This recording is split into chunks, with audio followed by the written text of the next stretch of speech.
Okay, next up is Ohlavar Quest, book number 4, Charmed, written by Michael Scott Earl. It is 700-ish pages. It doesn't actually show on on the website it's available on. It is $9.90, which again, if you're looking at a per page count, fairly reasonable. It is not available on Amazon. It's actually not available on the Amazon platform at all.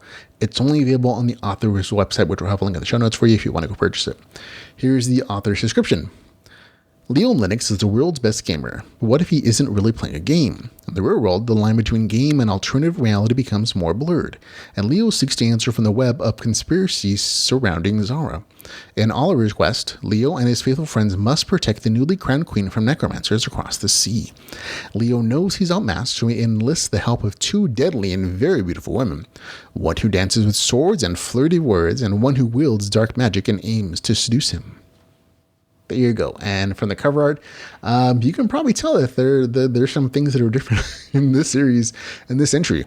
And I'll be honest, like I was, I didn't, this one didn't work for me. And I was super looking forward to it. It's been 4 years since book 3 came out of the series.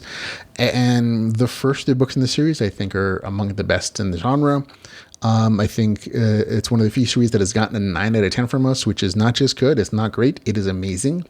There are events that happen in those first 3 books. I was like, I can't believe they did that, that kind of situation. And so for perhaps this is partially my fault in that my expectations for the 4th book were probably too high. Part of that might be just, it's been such a long since I read the other books. And part of it may just been, the author is in a different place when he's writing. But overall, it just didn't work for me. Again, part of it is just that it's been such a long time. 4 years is a very long time. And it may just be me in that I've lost my connection to some characters. Main character, I remember very well. Other side characters, I remember their events. But for some reason, I just didn't feel as connected to them. I didn't feel like they were as fleshed out as they were in the other 3 books from my recollection. And so they just didn't connect with me as well when they popped up. Additionally, 4 years later, a lot of stuff has happened to the author. He's written dozens of books in multiple different series, but he's in a very different place now than he was when he wrote the Liberty series Ohlavar Quest in the first place. He's back then, he was catering to a Liberty audience on Amazon. Now, though, he's moved on. The author turned lemons into lemonade after he was banned from Amazon platform, and he does phenomenally well on his own platform. Like, he is not missing Amazon in any way, shape, or form. I'm telling you, like he does good business. His audience these days, however, are geared more towards fantasy harem crowd. And that change kind of shows in the writing here in this particular story. There's graphic sex now in the story. Doesn't exist, wasn't in the original versions of books 1, 2, and 3. I don't know if they're in other versions. I know the cover art changed so that there's sexy ladies on all of them. But there's graphic sex in book 4, and I mean super graphic. There are RPG elements. They show up regularly, so it's not like it's not Liberty still, but they don't feel like they mean as much as they did in the first 3 books. And additionally, the story feels like it's being advanced at a much rapider pace than it was in the first 3 books. I believe the series was planned to be like 12 books long. And so the first 3 books reflect that pacing. There's supposed to be, I think, a gradual revealing of what was happening in this world after additional clues come in. Things are hinted at by book 3. You're like, oh, I think I'm seeing some hints of where this is going and what might be really happening. And book 4 is like the first thing the main character does is like he's confronting. He's doing the other thing too, to one of the characters where he's like, is this a game world or is it real? I think it's real. And I'm like, oh, okay. This is this author is definitely forcing this issue. And there's a point, the fact that this might be the last book in the Ohlavar Quest series. And so the author is definitely trying to hit some major plot points to advance that stuff. But it does feel kind of forced. And not that that's necessarily bad. It's just that, okay, you can kind of tell a little bit. Overall, nothing wrong with the writing itself. Like, the writing is still as solid as it has many other stories on a technical writing level. It's just disappointing. Again, part of it might have been just I had super high expectations for this thing.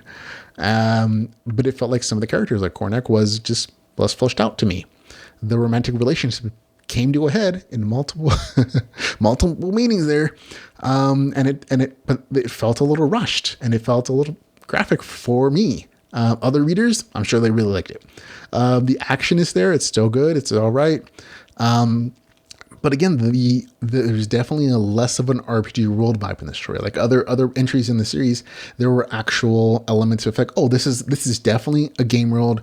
There are things happening here. It's like, oh, tournaments and puzzles and puzzling dungeon quests and stuff, right? Not so much here. And a part of that is definitely connecting with kind of the arc where the story is in. Is this a game world? Is it not a game world? Is it real? Is it just something else? So that kind of makes sense. But still, and the ending definitely does progress that plot line to a location where it's like, oh, you're revealing stuff now. Okay, sure.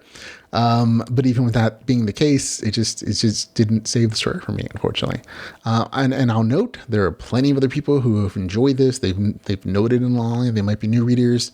They might be old readers. I don't know. Plenty of folks thought it was just perfectly okay. And that's valid. That's totally okay that, they like something that just didn't work for me. It's okay. Everybody has different opinions. And what it comes down to is the fact that I feel like, oh, this story isn't really written for me anymore. And that's okay. The author has a huge audience of folks who enjoy his other stuff. And maybe he felt like, oh, I have to include those elements in this story series that didn't have them before so that they still enjoy it. And those are the folks that are paying bills, I got to say, for him anyway. So there you go. Don't go check it out for yourself if you're curious about it. It is $10 though. And I'm like, okay, I was happy to pay it. And I'm glad that the author, he's promised for little years to get this fourth book out, and he fulfilled it, and I give him the biggest kudos. And I'm hoping that the story is still a success, despite the fact that, I feel like I didn't quite enjoy it as much as I was hoping to. So for me, it gets a score 6 out of 10. It just didn't work for me. Lion's Quest, book number 4, Charmed, with a score 6 out of 10.